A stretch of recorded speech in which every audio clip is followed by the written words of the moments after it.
we're wet through, but it's so worth it, so worth it. It's just amazing that's what they're doing here. It's got my name all over it, this has. Absolutely fantastic, fascinating. This episode is a great example of what I call traveller's fate. We're only here because the leisure battery in Harry was low, so I needed to drive a few miles for it to start charging up. So the Google Map gods presented this location to me, and despite the deluge of range, which actually added to the experience as you are about to see. I had a few challenges filming in the conditions with the mic, so apologies, and also had a worrying error message on my iPhone for a few days after of water detected in the lightning connector. So I've just arrived at Guédelon, and this is not a relic of the past. It's not like other places. It's more about a living history, I guess. It's sort of an experiment where a medieval castle is being built from scratch, really, right in the heart of France. It's only going to use the techniques, tools, materials available in the 13th century. So it'll be interesting to see what that really means when we get in there. The return of the red coat. I think he might be in use for the next 5 days by the looks of it. There's quite a few people here. I'm quite impressed. It looks quite a modern setup. Some huge solar panels here. You'd be impressed if they were on, Harry.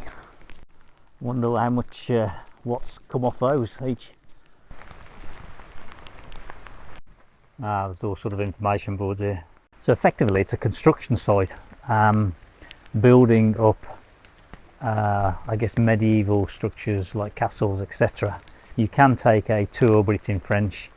We're just going to obviously make our own way around, and they're building this castle and other buildings around it. I think it's going to end at the moment in 2030, so it's sort of taking archaeology and then proving everything they've learned of how they build things. So this was a quarry, and it was ideal because there was nothing here, there was no archaeology here, so it was a place where they could actually just build. And they started clearing the area back in 1997 to build what is now a style of a 13th century castle.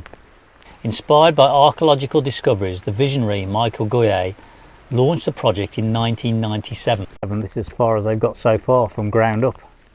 Amazing.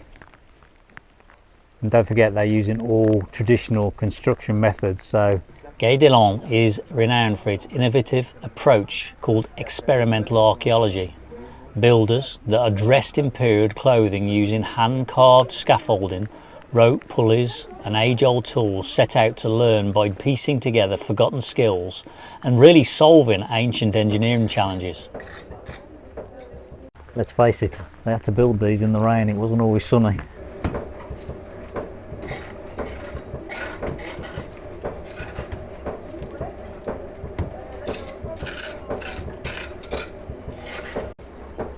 I think what they're doing is repairing the furnace by the looks of it.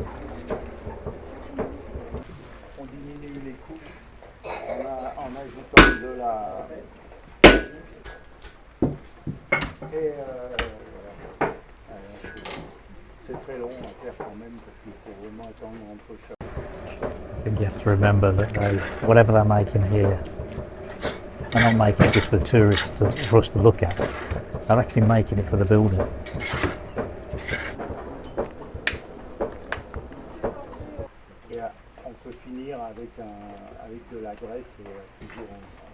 This has got my name all over it, it says. An old blacksmith forge.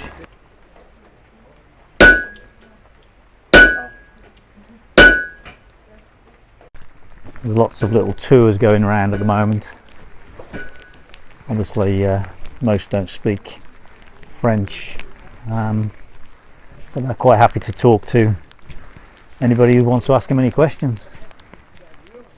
It's just like a living construction site, building site effectively, back in the 13th century.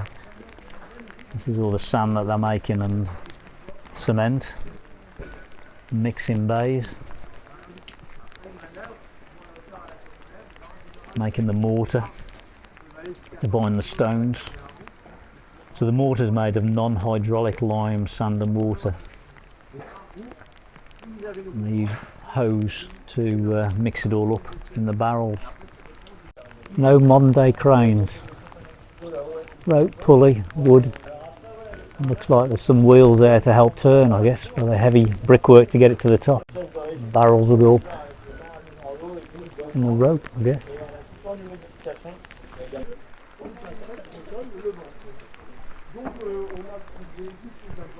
Just amazing, I have to say, because it looks as if it's in the 13th century.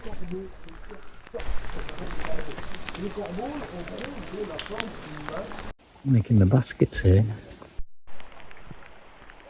Obviously quarrying the stone was key, so there's all different types of stones they use for different things.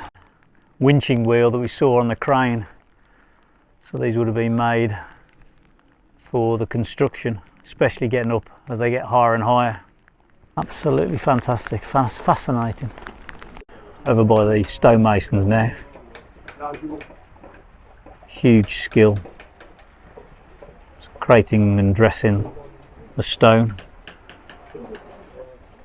Standard blocks, but then when you start to do all the fancy work, that takes time. Horses are used to bring the stone round. Bonjour. Just simply manoeuvring stones. 3-man job. Everyday artisans such as masons, blacksmiths, carpenters and weavers bring the past to life.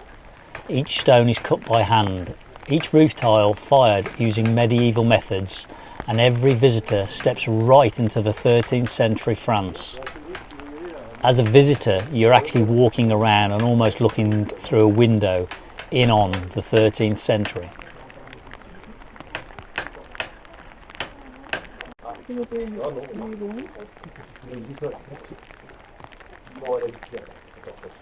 The effort just to move one stone.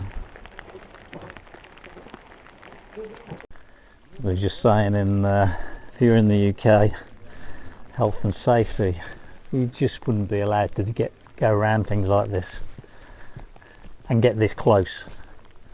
There'll be signs, because they'll have to be from the HSE. This is just brilliant that you can get this close. So the inside, you can start to see some of the ornate pieces of stonework.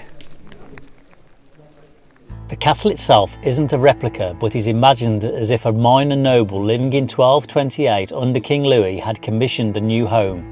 It's modest, practical and authentic to the social realities of its time. Guédelon is a collective venture, a place of scientific research, education and discovery, where over 300,000 visitors each year get to witness history under construction and even interact with the craftspeople at work. Techniques and insights from Guédelon have become so respected that they were even used in the recent restoration of Notre Dame in Paris after the fire, proving this medieval experiment has real-world impact. That's the toilet. This is the banqueting room. And vaulted ceilings, like we saw at Sully-sur-Loire.